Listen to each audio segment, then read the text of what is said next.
Ayo subscribe channel YouTube Novel Azkabina. Bab 5848 Susunan besar berkumpul. David meliriknya, lalu mengulurkan jari telunjuk kanannya dan menjentikannya dengan ringan ke arah Raja Beruang yang sedang menyerang. Menggigit. Jepretan jari yang tegas. Sosok Raja Beruang yang sedang menyerang tiba-tiba membeku, dan ia menatap dadanya dengan heran.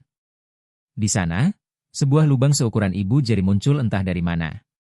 Tepi lubang itu sehalus cermin, dan tidak ada darah yang mengalir keluar, karena daging, tulang, dan bahkan jiwa di sekitar lubang itu sepenuhnya terhapus dalam sekejap oleh kekuatan yang tak terpahami.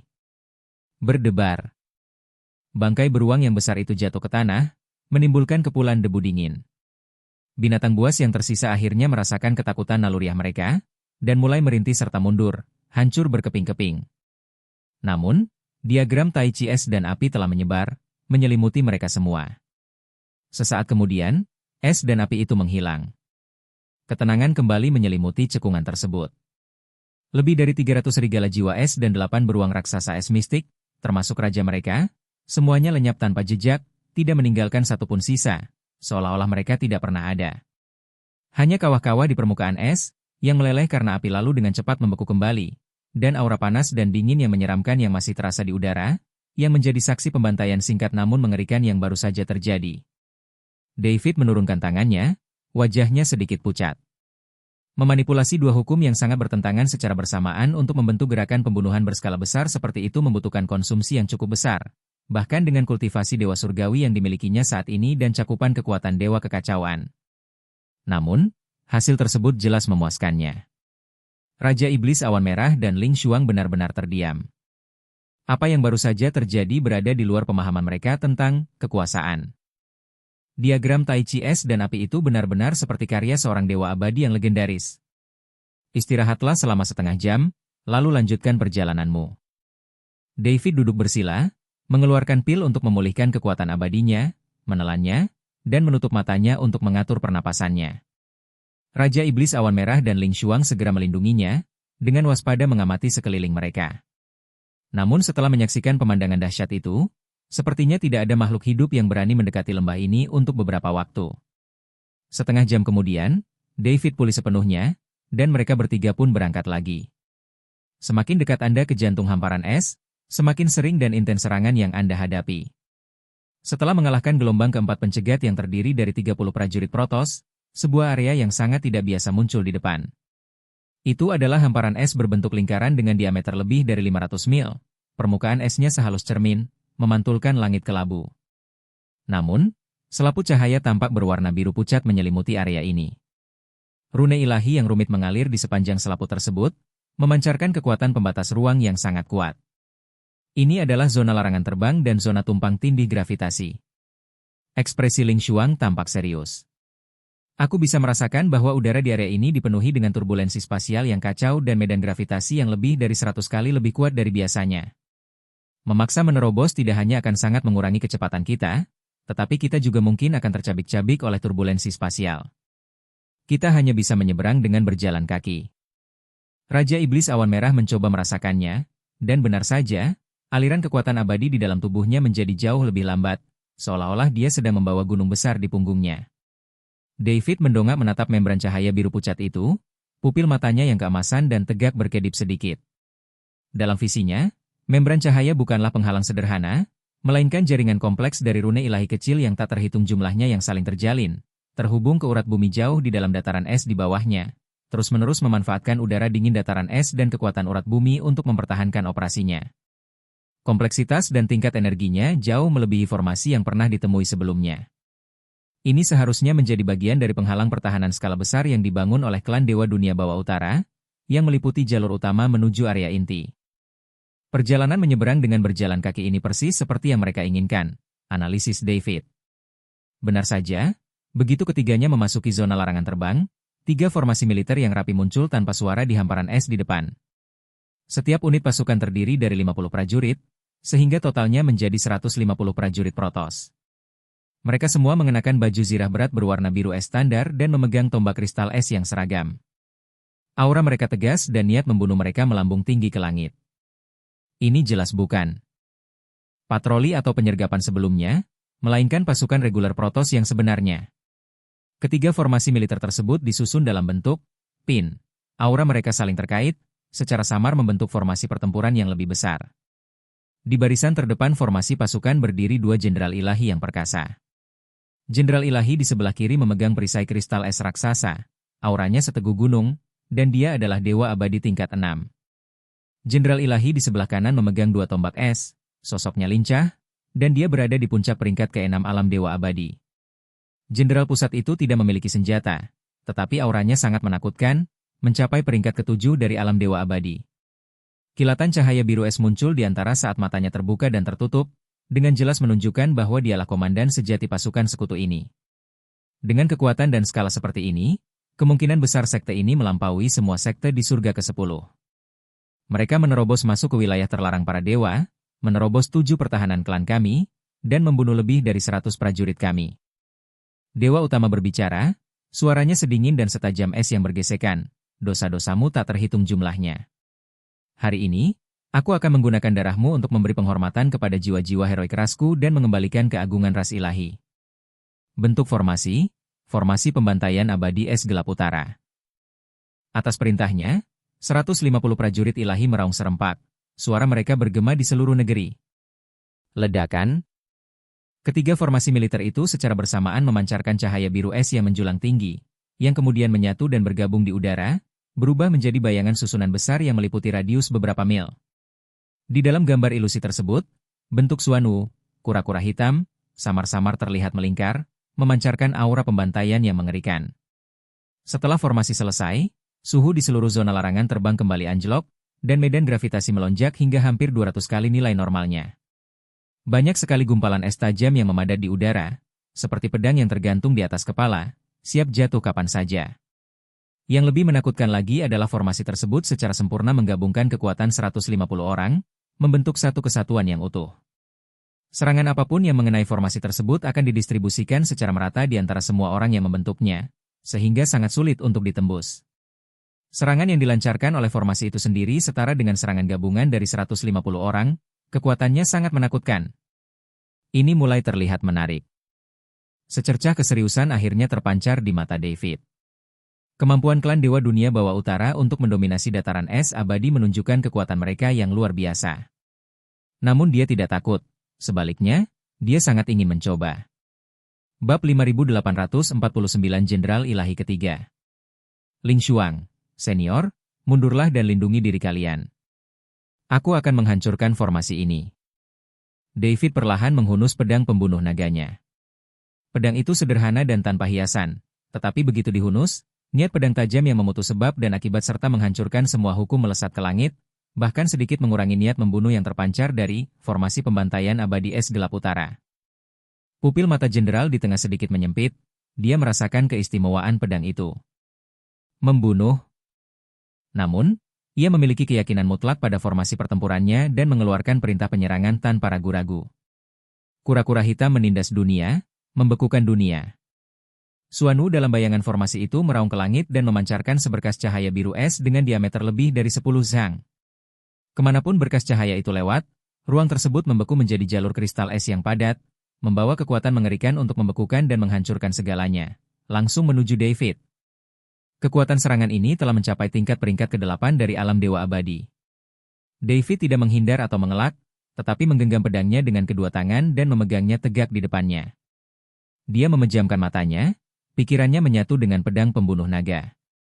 Kekuatan abadi yang kacau di dalam tubuhnya melonjak, dan teratai api yang kacau di dantiannya serta darah dan ki naga sejati meletus secara bersamaan, dengan kekuatan luar biasa mengalir ke pedang melalui meridiannya.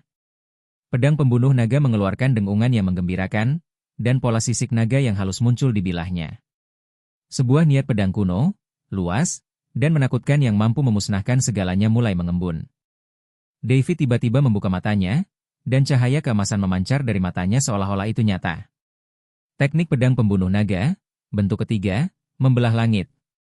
Dia menggenggam pedang dengan kedua tangan dan menebas secara diagonal ke atas. Tidak ada cahaya pedang yang menyilaukan, tidak ada suara yang memekakan telinga. Hanya seberkas cahaya abu-abu tipis, hampir transparan, yang memancar perlahan dari ujung pedang. Benang pedang itu tampak begitu rapuh, seolah-olah akan putus hanya dengan sentuhan ringan. Namun, begitu bersentuhan dengan pilar cahaya biru es berdiameter 10 zang itu, mendesis, seperti memotong mentega dengan pisau panas. Sinar mengerikan itu, yang mengandung kekuatan dewa abadi tingkat 8, dengan mudah dan lancar terbelah menjadi dua oleh benang pedang abu-abu. Sinar cahaya yang terpecah menjadi dua itu melesat melewati sisi tubuh David dan menghantam es di belakangnya, menciptakan dua kawah tanpa dasar, tetapi sama sekali tidak melukainya. Benang-benang pedang itu melanjutkan lintasannya tanpa melambat, melayang ringan menuju bayangan raksasa dari susunan tersebut. Tidak bagus. Bertahanlah dengan segenap kekuatanmu. Ekspresi Jenderal Pusat berubah drastis, dan dia meraung dengan ganas. 150 pendekar suci dengan panik menyalurkan kekuatan abadi mereka, menyebabkan cahaya susunan tersebut melonjak ke puncaknya, dan hantu Suanu menjadi begitu padat sehingga memancarkan aura yang tak dapat dihancurkan. Benang-benang pedang berwarna abu-abu itu mendarat di tempurung kura-kura hantu Suanu. Waktu seolah berhenti sejenak. Momen berikutnya. Retakan. Terdengar suara retakan yang lembut namun jelas. Berpusat di titik tempat benang pedang mendarat, retakan-retakan halus yang tak terhitung jumlahnya langsung menyebar ke seluruh wujud Suanu. Retakan itu dengan cepat menyebar ke 150 prajurit Protoss di bawah, dan retakan yang sama mulai muncul di baju besi berat berwarna biru es mereka, tombak kristal es mereka, dan bahkan tubuh mereka. Tidak. Dewa utama itu mengeluarkan raungan putus asa. Ledakan. Wujud Suanu yang sangat besar, bersama dengan 150 prajurit suci di bawahnya, roboh dan hancur berkeping-keping seperti balok yang tumbang. Ia berubah menjadi bintik-bintik cahaya biru es yang tak terhitung jumlahnya dan kabut darah, tersebar di hamparan es putih yang masih murni. Satu tebasan pedang, dan formasi pasukan hancur berantakan. David berdiri sambil memegang pedangnya, sedikit terengah-engah. Serangan tunggal ini telah menghabiskan hampir 30% dari kekuatan abadinya.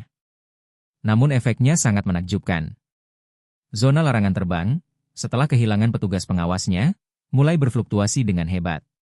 Membran cahaya biru pucat itu berkedip-kedip tak beraturan, dan akhirnya, dengan bunyi, pop, ia pecah dan menghilang seperti gelembung. Gravitasi 100 kali lipat juga menghilang. Raja Iblis Awan Merah dan Ling Shuang menatap medan perang yang hancur di hadapan mereka, dan David, yang berdiri dengan pedangnya, tampak seperti dewa atau iblis, terdiam lama. Ayo pergi, kita seharusnya sudah dekat dengan area tempat kolam dingin jiwa darah berada. David menyarungkan pedangnya, ekspresinya tetap tenang seperti biasa, seolah-olah serangan pedang dahsyat yang baru saja dilancarkannya hanyalah sebuah gerakan biasa. Ketiganya melangkah melintasi permukaan es yang bernoda merah darah dan dengan cepat membeku, lalu melanjutkan perjalanan. Di belakang mereka, hanya tersisa baju zirah, senjata, dan kristal es merah tua yang hancur, diam-diam menceritakan kisah kehancuran formasi pertempuran ilahi tersebut. Kurang dari 1 jam setelah David menghancurkan formasi pembantaian Dewa Es Gelap Utara dengan satu tebasan pedang, tekanan yang sangat mengerikan, seperti binatang purba yang tertidur terbangun, meletus dari kedalaman ladang es dan mendekat dengan kecepatan yang mencengangkan. Tekanan itu begitu kuat sehingga menyulitkan Raja Iblis Awan Merah dan Ling Shuang untuk bernapas, dan jiwa mereka bergetar seolah-olah sebuah gunung es menekan jantung mereka. Bahkan angin kencang dan salju di sekitarnya pun menjadi tenang dan sunyi di bawah kekuatan yang menekan ini. David berhenti, berbalik, dan melihat ke arah dari mana aura yang menekan itu berasal, matanya menunjukkan ekspresi serius untuk pertama kalinya. Pendatang baru itu sangat kuat. Ini jauh melampaui semua yang dicegat dalam upaya sebelumnya, dan bahkan satu tingkat lebih kuat dari Jenderal Formasi Pertempuran Dewa Surgawi tingkat 7 itu. Alam Abadi Surgawi. Puncak tingkat ke-8. Terlebih lagi, auranya padat dan mendalam, dan fondasinya kokoh. Dia jelas bukan orang dangkal yang telah ditingkatkan secara paksa dengan obat-obatan atau teknik rahasia. David dengan cepat mengambil keputusan dalam pikirannya. Beberapa saat kemudian, seberkas cahaya biru es menembus langit dan mendarat 100 kaki di depan David. Cahaya itu memudar, menampakkan sosok di dalamnya. Dia adalah seorang pria paruhbaya yang tampak berusia sekitar 40 tahun. Wajahnya tegas, seolah dipahat dengan pisau dan kapak, dan matanya sedalam kolam yang dingin. Pola kristal es biru tua yang indah di antara alisnya lebih rumit dan mempesona daripada dewa manapun yang pernah dilihatnya sebelumnya.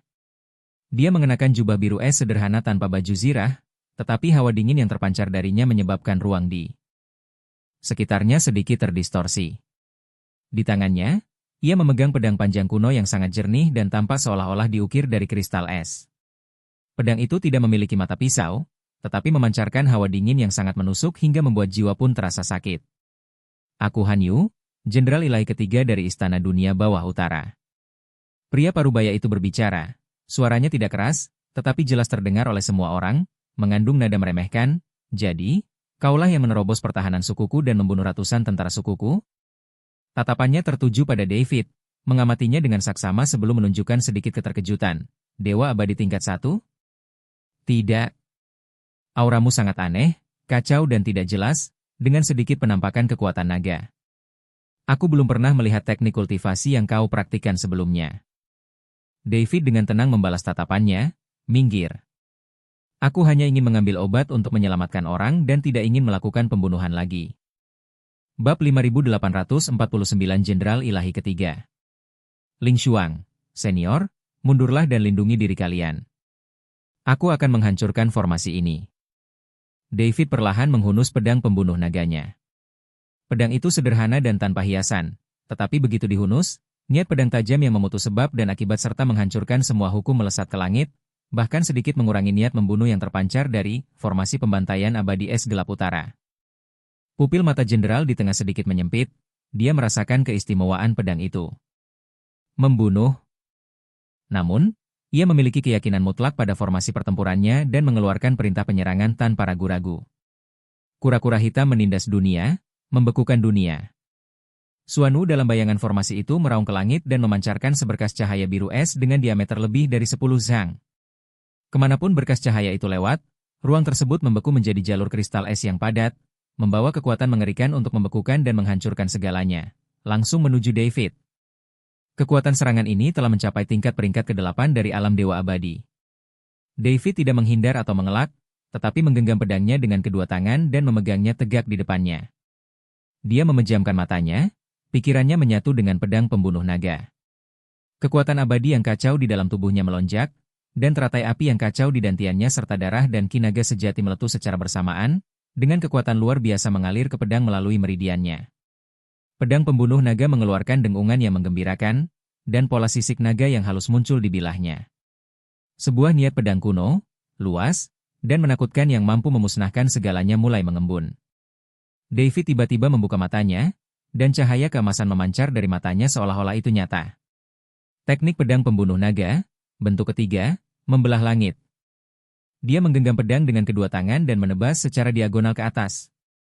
Tidak ada cahaya pedang yang menyilaukan, tidak ada suara yang memekakan telinga. Hanya seberkas cahaya abu-abu tipis, hampir transparan, yang memancar perlahan dari ujung pedang. Benang pedang itu tampak begitu rapuh, seolah-olah akan putus hanya dengan sentuhan ringan.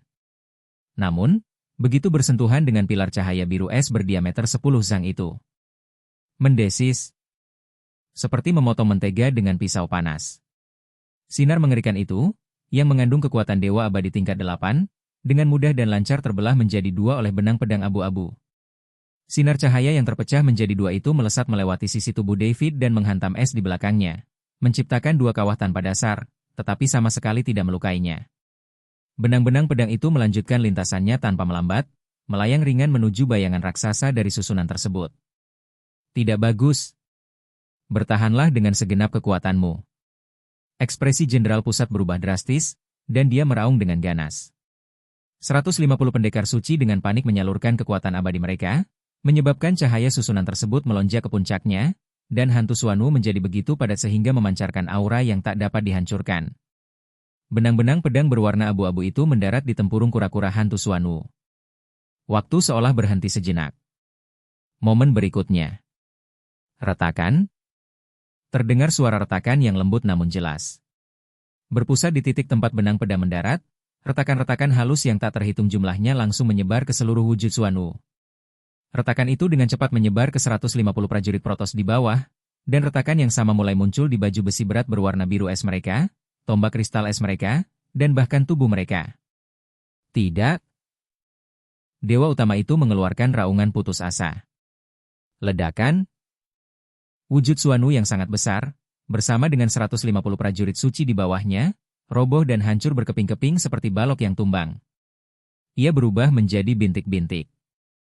Cahaya biru es yang tak terhitung jumlahnya dan kabut darah, tersebar di hamparan es putih yang masih murni.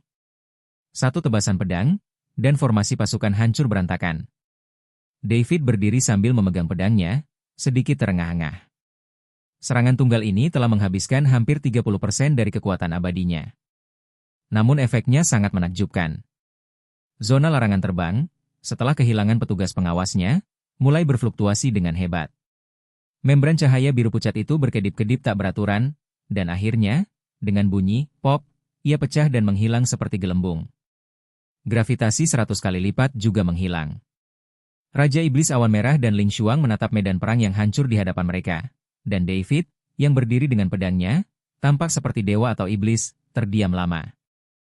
Ayo pergi, kita seharusnya sudah dekat dengan area tempat kolam dingin jiwa darah berada. David menyarungkan pedangnya, ekspresinya tetap tenang seperti biasa, seolah-olah serangan pedang dahsyat yang baru saja dilancarkannya hanyalah sebuah gerakan biasa. Ketiganya melangkah melintasi permukaan es yang bernoda merah darah dan dengan cepat membeku, lalu melanjutkan perjalanan. Di belakang mereka, hanya tersisa baju zirah, senjata, dan kristal es merah tua yang hancur, diam-diam menceritakan kisah kehancuran formasi pertempuran ilahi tersebut. Kurang dari 1 jam setelah David menghancurkan formasi pembantaian Dewa Es Gelap Utara dengan satu tebasan pedang, tekanan yang sangat mengerikan, seperti binatang purba yang tertidur terbangun, meletus dari kedalaman ladang es dan mendekat dengan kecepatan yang mencengangkan. Tekanan itu begitu kuat sehingga menyulitkan Raja Iblis Awan Merah dan Ling Xuang untuk bernapas, dan jiwa mereka bergetar seolah-olah sebuah gunung es menekan jantung mereka. Bahkan angin kencang dan salju di sekitarnya pun menjadi tenang dan sunyi di bawah kekuatan yang menekan ini. David berhenti, berbalik, dan melihat ke arah dari mana aura yang menekan itu berasal, matanya menunjukkan ekspresi serius untuk pertama kalinya. Pendatang baru itu sangat kuat. Ini jauh melampaui semua yang dicegat dalam upaya sebelumnya, dan bahkan 1 tingkat lebih kuat dari Jenderal Formasi Pertempuran Dewa Surgawi tingkat 7 itu. Alam Abadi Surgawi. Puncak tingkat ke-8. Terlebih lagi, auranya padat dan mendalam, dan fondasinya kokoh. Dia jelas bukan orang dangkal yang telah ditingkatkan secara paksa dengan obat-obatan atau teknik rahasia. David dengan cepat mengambil keputusan dalam pikirannya. Beberapa saat kemudian, seberkas cahaya biru es menembus langit dan mendarat 100 kaki di depan David. Cahaya itu memudar, menampakkan sosok di dalamnya. Dia adalah seorang pria paruhbaya yang tampak berusia sekitar 40 tahun. Wajahnya tegas, seolah dipahat dengan pisau dan kapak, dan matanya sedalam kolam yang dingin. Pola kristal es biru tua yang indah di antara alisnya lebih rumit dan mempesona daripada dewa manapun yang pernah dilihatnya sebelumnya. Dia mengenakan jubah biru es sederhana tanpa baju zirah, tetapi hawa dingin yang terpancar darinya menyebabkan ruang di sekitarnya sedikit terdistorsi. Di tangannya, ia memegang pedang panjang kuno yang sangat jernih dan tampak seolah-olah diukir dari kristal es. Pedang itu tidak memiliki mata pisau, tetapi memancarkan hawa dingin yang sangat menusuk hingga membuat jiwa pun terasa sakit. Aku Han Yu, Jenderal Ilahi ketiga dari Istana Dunia Bawah Utara. Pria parubaya itu berbicara, suaranya tidak keras, tetapi jelas terdengar oleh semua orang, mengandung nada meremehkan. Jadi, kaulah yang menerobos pertahanan sukuku dan membunuh ratusan tentara sukuku? Tatapannya tertuju pada David, mengamatinya dengan saksama sebelum menunjukkan sedikit keterkejutan. Dewa abadi tingkat 1? Tidak.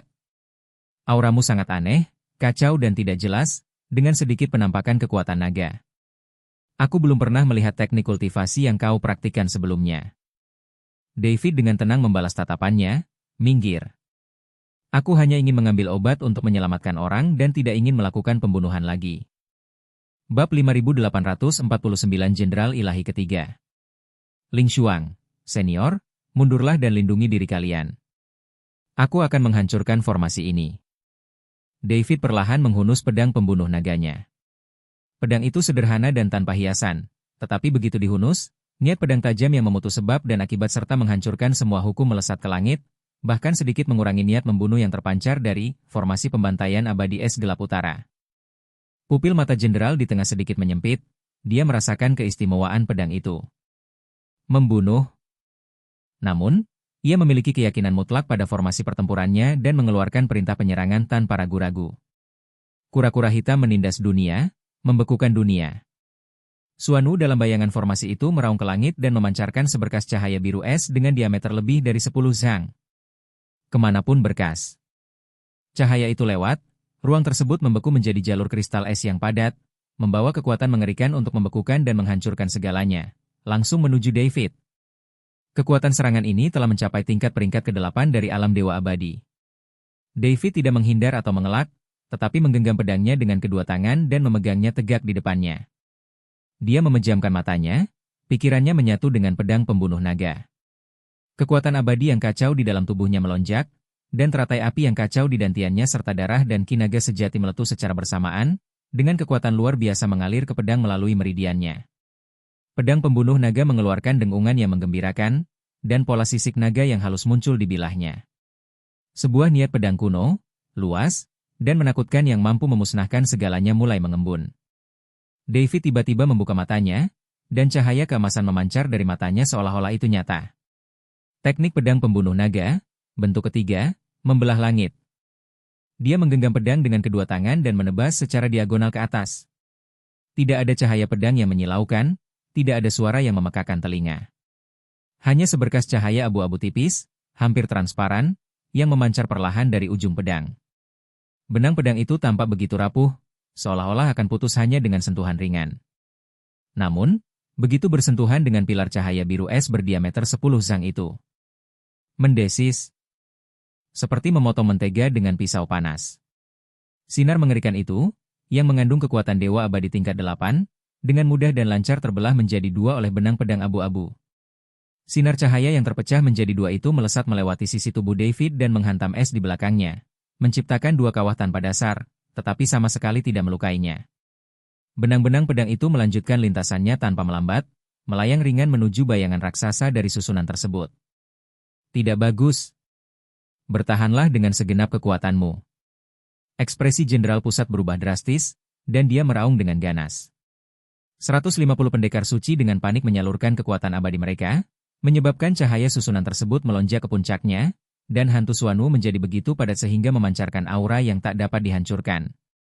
Benang-benang pedang berwarna abu-abu itu mendarat di tempurung kura-kura hantu Suanu. Waktu seolah berhenti sejenak. Momen berikutnya. Retakan. Terdengar suara retakan yang lembut namun jelas. Berpusat di titik tempat benang pedang mendarat, retakan-retakan halus yang tak terhitung jumlahnya langsung menyebar ke seluruh wujud Suanu. Retakan itu dengan cepat menyebar ke 150 prajurit Protoss di bawah, dan retakan yang sama mulai muncul di baju besi berat berwarna biru es mereka, tombak kristal es mereka, dan bahkan tubuh mereka. Tidak. Dewa utama itu mengeluarkan raungan putus asa. Ledakan. Wujud Suanu yang sangat besar, bersama dengan 150 prajurit suci di bawahnya, roboh dan hancur berkeping-keping seperti balok yang tumbang. Ia berubah menjadi bintik-bintik cahaya biru es yang tak terhitung jumlahnya dan kabut darah, tersebar di hamparan es putih yang masih murni. Satu tebasan pedang, dan formasi pasukan hancur berantakan. David berdiri sambil memegang pedangnya, sedikit terengah-engah. Serangan tunggal ini telah menghabiskan hampir 30% dari kekuatan abadinya. Namun efeknya sangat menakjubkan. Zona larangan terbang, setelah kehilangan petugas pengawasnya, mulai berfluktuasi dengan hebat. Membran cahaya biru pucat itu berkedip-kedip tak beraturan, dan akhirnya, dengan bunyi, pop, ia pecah dan menghilang seperti gelembung. Gravitasi 100 kali lipat juga menghilang. Raja Iblis Awan Merah dan Ling Xuang menatap medan perang yang hancur di hadapan mereka, dan David, yang berdiri dengan pedangnya, tampak seperti dewa atau iblis, terdiam lama. Ayo pergi, kita seharusnya sudah dekat dengan area tempat kolam dingin jiwa darah berada. David menyarungkan pedangnya, ekspresinya tetap tenang seperti biasa, seolah-olah serangan pedang dahsyat yang baru saja dilancarkannya hanyalah sebuah gerakan biasa. Ketiganya melangkah melintasi permukaan es yang bernoda merah darah dan dengan cepat membeku, lalu melanjutkan perjalanan. Di belakang mereka, hanya tersisa baju zirah, senjata, dan kristal es merah tua yang hancur, diam-diam menceritakan kisah kehancuran formasi pertempuran ilahi tersebut. Kurang dari 1 jam setelah David menghancurkan formasi pembantaian Dewa Es Gelap Utara dengan satu tebasan pedang, tekanan yang sangat mengerikan, seperti binatang purba yang tertidur terbangun, meletus dari kedalaman ladang es dan mendekat dengan kecepatan yang mencengangkan. Tekanan itu begitu kuat sehingga menyulitkan Raja Iblis Awan Merah dan Ling Xuang untuk bernapas, dan jiwa mereka bergetar seolah-olah sebuah gunung es menekan jantung mereka. Bahkan angin kencang dan salju di sekitarnya pun menjadi tenang dan sunyi di bawah kekuatan yang menekan ini. David berhenti, berbalik, dan melihat ke arah dari mana aura yang menekan itu berasal, matanya menunjukkan ekspresi serius untuk pertama kalinya. Pendatang baru itu sangat kuat. Ini jauh melampaui semua yang dicegat dalam upaya sebelumnya, dan bahkan satu tingkat lebih kuat dari Jenderal Formasi Pertempuran Dewa Surgawi tingkat 7 itu. Alam abadi surgawi. Puncak tingkat ke-8. Terlebih lagi, auranya padat dan mendalam, dan fondasinya kokoh. Dia jelas bukan orang dangkal yang telah ditingkatkan secara paksa dengan obat-obatan atau teknik rahasia. David dengan cepat mengambil keputusan dalam pikirannya. Beberapa saat kemudian, seberkas cahaya biru es menembus langit dan mendarat 100 kaki di depan David. Cahaya itu memudar, menampakkan sosok di dalamnya. Dia adalah seorang pria paruhbaya yang tampak berusia sekitar 40 tahun. Wajahnya tegas, seolah dipahat dengan pisau dan kapak, dan matanya sedalam kolam yang dingin. Pola kristal es biru tua yang indah di antara alisnya lebih rumit dan mempesona daripada dewa manapun yang pernah dilihatnya sebelumnya. Dia mengenakan jubah biru es sederhana tanpa baju zirah, tetapi hawa dingin yang terpancar darinya menyebabkan ruang di sekitarnya sedikit terdistorsi. Di tangannya, ia memegang pedang panjang kuno yang sangat jernih dan tampak seolah-olah diukir dari kristal es. Pedang itu tidak memiliki mata pisau, tetapi memancarkan hawa dingin yang sangat menusuk hingga membuat jiwa pun terasa sakit. Aku Han Yu, Jenderal Ilahi ketiga dari Istana Dunia Bawah Utara. Pria parubaya itu berbicara. Suaranya tidak keras, tetapi jelas terdengar oleh semua orang, mengandung nada meremehkan. Jadi, kaulah yang menerobos pertahanan sukuku dan membunuh ratusan tentara sukuku? Tatapannya tertuju pada David, mengamatinya dengan saksama sebelum menunjukkan sedikit keterkejutan. Dewa abadi tingkat 1? Tidak. Auramu sangat aneh, kacau dan tidak jelas, dengan sedikit penampakan kekuatan naga. Aku belum pernah melihat teknik kultivasi yang kau praktikkan sebelumnya. David dengan tenang membalas tatapannya, minggir. Aku hanya ingin mengambil obat untuk menyelamatkan orang dan tidak ingin melakukan pembunuhan lagi. Bab 5851 Istana Dunia Bawah Utara. Jurus pamungkas dari teknik pedang pembunuh naga, kekacauan kembali menjadi ketiadaan. David menggenggam pedangnya dengan kedua tangan dan membelah langit ke atas. Tidak ada suara. Tidak ada cahaya. Hanya sebuah retakan hitam kecil yang tampaknya tak berdasar, mampu menelan seluruh dunia, yang membentang dari ujung pedang pembunuh naga, menuju ke pedang raksasa kristal es sepanjang 100 kaki. Saat retakan hitam itu bersentuhan dengan pedang besar kristal es, waktu seolah berhenti. Ruang angkasa seolah membeku. Momen berikutnya. Krak-krak-krak boom. Pedang raksasa kristal es sepanjang 100 kaki itu hancur sedikit demi sedikit, dimulai dari ujungnya. Pecahan-pecahan itu tidak berhamburan kemana-mana, tetapi diam-diam ditelan dan dimusnahkan oleh retakan hitam, lalu kembali menjadi ketiadaan. Kehancuran itu terjadi dengan sangat cepat, menyebar hingga ke gagang pedang dalam sekejap mata. Mata Jenderal Penjara Frost dipenuhi rasa takut dan kebingungan yang luar biasa. Dia tidak mengerti mengapa serangan pamungkasnya, yang dilepaskan dengan membakar garis keturunannya, dapat dikalahkan dengan begitu mudah. Tidak, ini tidak nyata. Tertawa. Sebuah retakan gelap perlahan membentang di tubuhnya. Gerakan Jenderal Dewa Penjara dingin tiba-tiba membeku. Dia menunduk dan melihat garis hitam tipis dan panjang di dadanya. Garis-garis hitam itu menyebar dengan cepat, dan dimanapun garis-garis itu lewat, tubuhnya, baju zirah, pedang panjang kristal es di tangannya, dan bahkan garis keturunan Dewa Es yang mendidih serta kekuatan abadi yang sangat besar di dalam dirinya. Semuanya dengan cepat kehilangan warna, vitalitas, dan keberadaannya. Akhirnya berubah menjadi partikel paling primitif dan ditelan oleh retakan hitam. Kekacauan. Reruntuhan. Gumamnya 4 kata terakhir, matanya benar-benar redup. Angin dingin bertiup kencang. Sosok Jenderal Dewa Penjara beku itu lenyap seperti patung pasir tertiup angin, tanpa meninggalkan jejak, seolah-olah tidak pernah ada. Wilayah es yang ia ciptakan juga runtuh dan lenyap. Alam kekacauan itu perlahan surut ke dalam tubuh David. Wajah David pucat pasi, dan tangannya yang memegang pedang sedikit gemetar. Ia bahkan perlu menancapkan pedangnya ke dalam es untuk bisa berdiri. Menggunakan teknik kembali ke ketiadaan, hampir menguras seluruh kekuatannya, bahkan membuat jiwanya pun merasa lemah.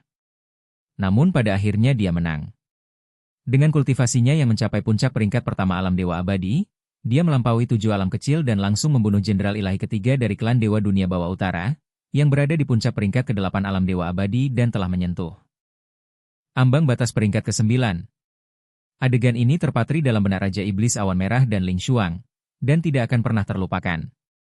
Senior, seru Ling Xuang dan segera melangkah maju untuk membantu David. Raja Iblis Awan Merah juga bergegas mendekat, matanya dipenuhi rasa syukur dan keterkejutan. Dia tahu bahwa David telah mempertaruhkan nyawanya untuk membantunya. Tidak apa-apa, hanya saja pengeluaran energinya terlalu tinggi. David melambaikan tangannya, mengeluarkan segenggam pil pemulihan dan memasukkannya ke mulutnya, lalu duduk bersila untuk mengatur pernapasannya. Aku perlu mengatur pernapasanku selama 1 jam. Kalian semua lindungi aku.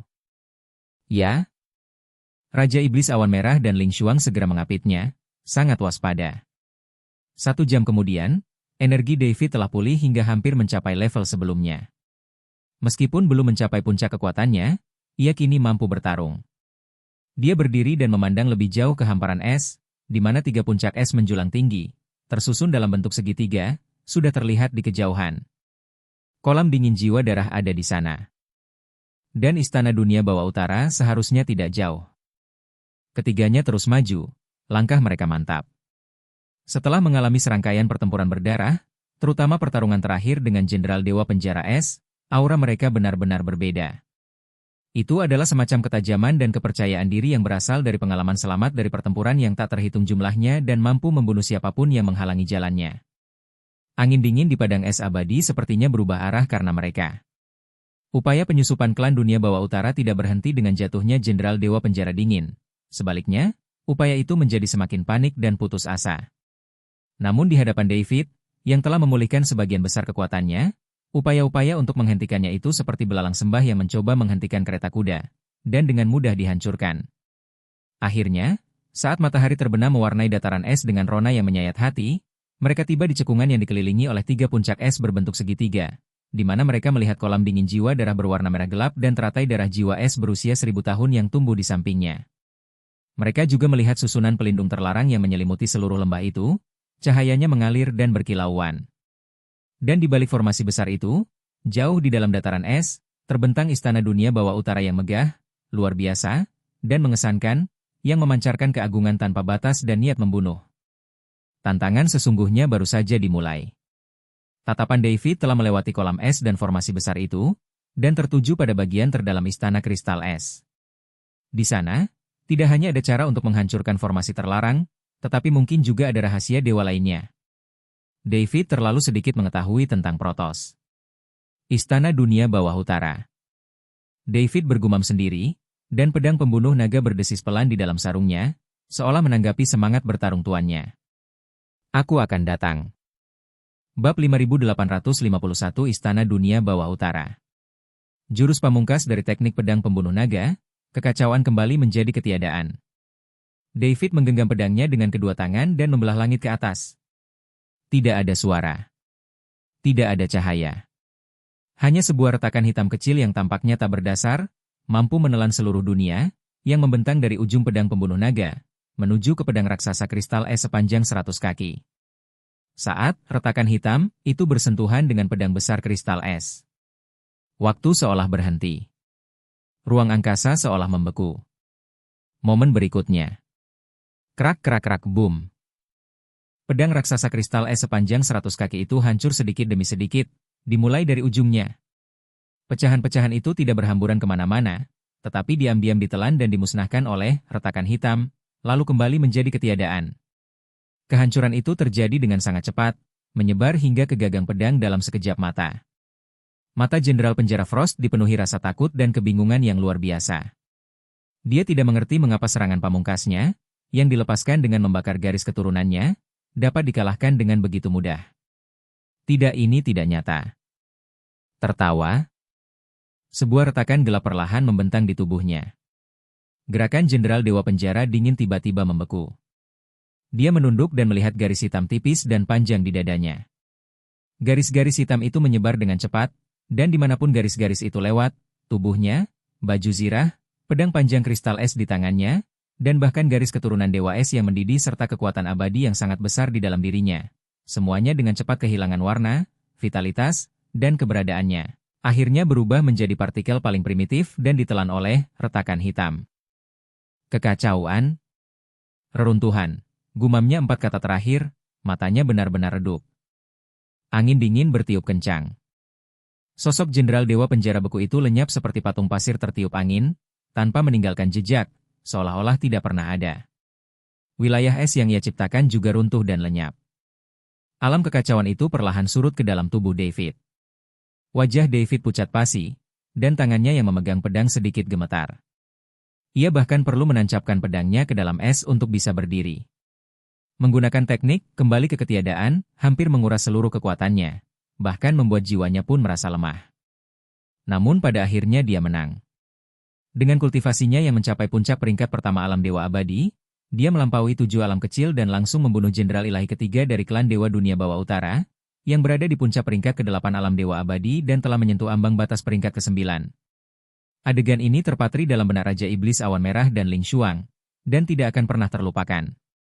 Senior, seru Ling Xuang dan segera melangkah maju untuk membantu David. Raja Iblis Awan Merah juga bergegas mendekat, matanya dipenuhi rasa syukur dan keterkejutan. Dia tahu bahwa David telah mempertaruhkan nyawanya untuk membantunya. Tidak apa-apa, hanya saja pengeluaran energinya terlalu tinggi. David melambaikan tangannya, mengeluarkan segenggam pil pemulihan dan memasukkannya ke mulutnya, lalu duduk bersila untuk mengatur pernapasannya. Aku perlu mengatur pernapasanku selama 1 jam. Kalian semua lindungi aku. Ya? Raja Iblis Awan Merah dan Ling Xuang segera mengapitnya, sangat waspada. 1 jam kemudian, energi David telah pulih hingga hampir mencapai level sebelumnya. Meskipun belum mencapai puncak kekuatannya, ia kini mampu bertarung. Dia berdiri dan memandang lebih jauh ke hamparan es, di mana 3 puncak es menjulang tinggi, tersusun dalam bentuk segitiga, sudah terlihat di kejauhan. Kolam dingin jiwa darah ada di sana. Dan Istana Dunia Bawah Utara seharusnya tidak jauh. Ketiganya terus maju, langkah mereka mantap.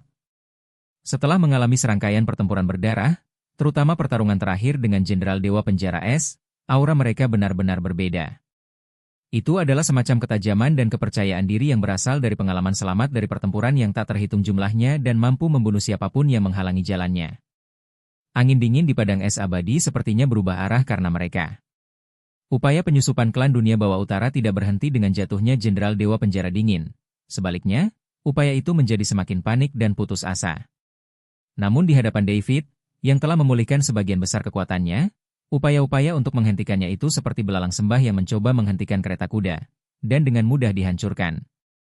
Akhirnya, saat matahari terbenam mewarnai dataran es dengan rona yang menyayat hati, mereka tiba di cekungan yang dikelilingi oleh 3 puncak es berbentuk segitiga, di mana mereka melihat kolam dingin jiwa darah berwarna merah gelap dan teratai darah jiwa es berusia 1000 tahun yang tumbuh di sampingnya.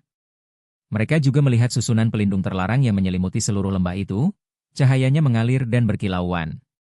Dan di balik formasi besar itu, jauh di dalam dataran es, terbentang Istana Dunia Bawah Utara yang megah, luar biasa, dan mengesankan, yang memancarkan keagungan tanpa batas dan niat membunuh.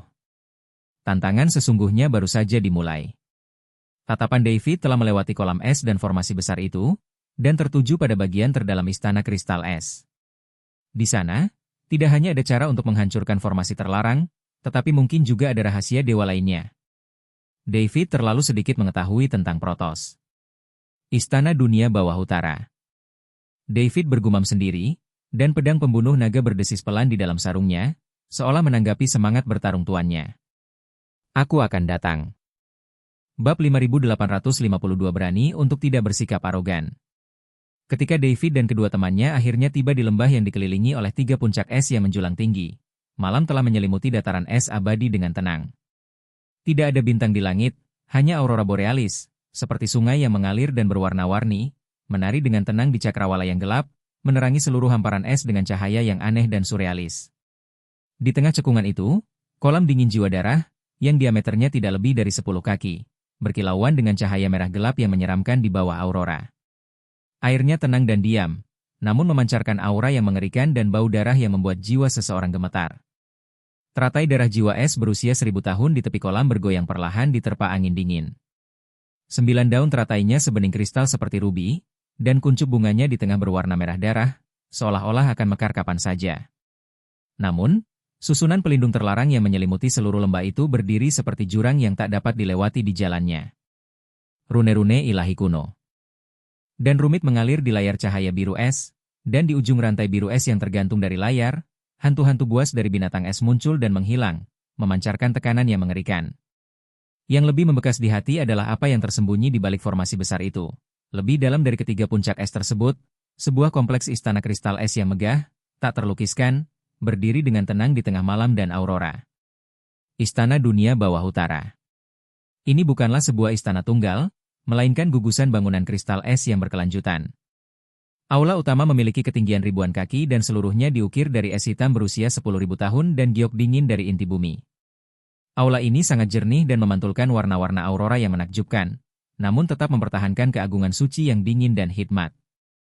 Istana-istana kecil, menara, dan jembatan beratap yang tak terhitung jumlahnya mengelilingi aula utama seperti bintang-bintang di sekitar bulan, dihubungkan oleh tangga kristal es dan koridor yang menggantung, membentuk kota kristal es yang indah namun berbahaya.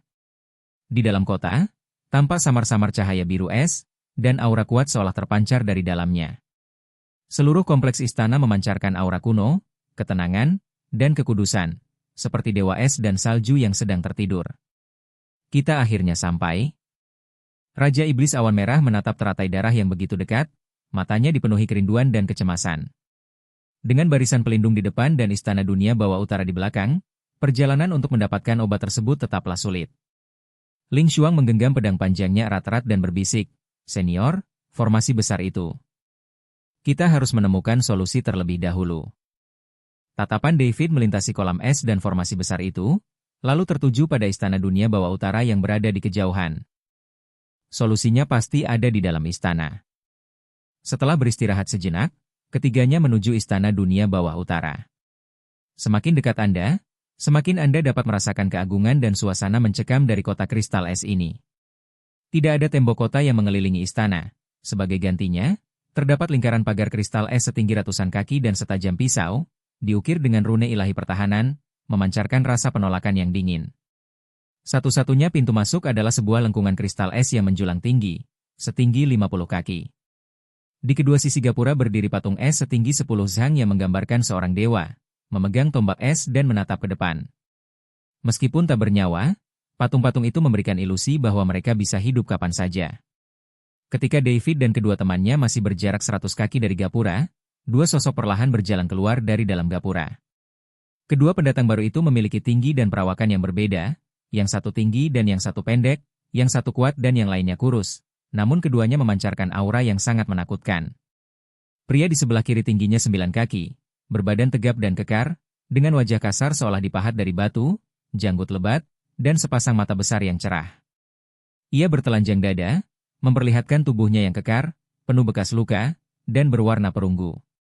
Ia hanya mengenakan rok tempur berwarna biru es dan membawa kapak kristal es raksasa sebesar pintu. Hanya dengan berdiri di sana saja sudah memberikan perasaan berat yang luar biasa, seperti gunung yang menekan Anda. Auranya telah mencapai puncak peringkat ke-8 alam dewa surgawi, sama seperti jenderal ilahi ketiga, Han Yu. Pria di sebelah kanan bertubuh tinggi dan ramping, dengan wajah yang menyeramkan. Ia tampak berusia sekitar 30 tahun, dengan wajah sepucat kertas, bibir tipis yang terkatup rapat, dan sepasang mata sipit sedingin ular berbisa. Ia mengenakan jubah biru es yang megah dengan lengan lebar, tangannya terselip di dalamnya. Ia tampak rapuh, tetapi hawa dingin yang terpancar darinya lebih pekat dan mematikan daripada hawa dingin raksasa itu. Aura yang dipancarkannya juga berada di puncak peringkat ke-8 alam dewa abadi, tetapi aura bahaya yang dia pancarkan bahkan lebih besar. Jenderal ilahi pertama dari Istana Dunia Bawah Utara, Men Shan. Raksasa itu berbicara, suaranya menggema seperti lonceng, menyebabkan kristal es di sekitarnya berdesir. Xuan Ming, jenderal ilahi kedua dari Istana Dunia Bawah Utara. Suara pria menyeramkan itu melengking, seperti jarum es yang menembus kaca. Keduanya berdiri berdampingan, menghalangi pintu masuk ke lengkungan. Di belakang mereka, puluhan prajurit Protoss elit samar-samar terlihat berdiri siap di dalam lengkungan. Untuk bisa berjuang sampai ke sini dan bahkan jatuh ke penjara dingin, kau pasti memiliki keahlian tertentu. Mata Xuan Ming yang sipit menyapu David dan dua orang lainnya, berhenti sejenak pada David sebelum menunjukkan sedikit keterkejutan. Alam Dewa Surgawi tingkat 1? Menarik. Sepertinya kau menyimpan cukup banyak rahasia. Men Shan dengan tidak sabar mengayunkan. Kapak raksasanya, mengirimkan hembusan angin dingin, Cukup omong kosong. Menerobos masuk area terlarang Istana Dunia Bawah Utara dan membunuh rakyatku, kau pantas mati. Nak, sebutkan namamu, karena aku tidak membunuh hantu tanpa nama dengan kapaku. David menarik napas dalam-dalam, melangkah maju, dan menangkupkan tangannya, berkata, saya David. Saya datang ke sini tanpa niat jahat, hanya untuk mengambil teratai darah jiwa es 1000 tahun dari kolam dingin jiwa darah untuk menyelamatkan orang-orang. Barang ini sangat berguna bagi saya, dan saya bersedia menukarkannya dengan harta karun yang nilainya setara. Dengan rendah hati saya memohon kepada Anda berdua, para jenderal ilahi, untuk mengabulkan permintaan ini. Bisakah kamu membantuku? Menshan tertawa seolah-olah dia telah mendengar lelucon terbesar di dunia. Tawanya begitu keras hingga memecahkan permukaan es. Nak, apakah kau sudah gila? Kolam dingin jiwa darah adalah kolam suci Istana Dunia Bawah Utaraku, dan setiap helai rumput dan setiap pohon di dalamnya milik para dewa. Kau telah membunuh begitu banyak orang kami, dan kau mengharapkan kami untuk berbuat baik padamu? Xuan Ming menjawab dengan dingin, serahkan pedang yang kau miliki, beserta teknik kultivasi dan ilmu rahasia yang kau praktikkan, lalu lumpuhkan kultivasimu sendiri. Mungkin dengan begitu kau bisa terhindar dari kematian total.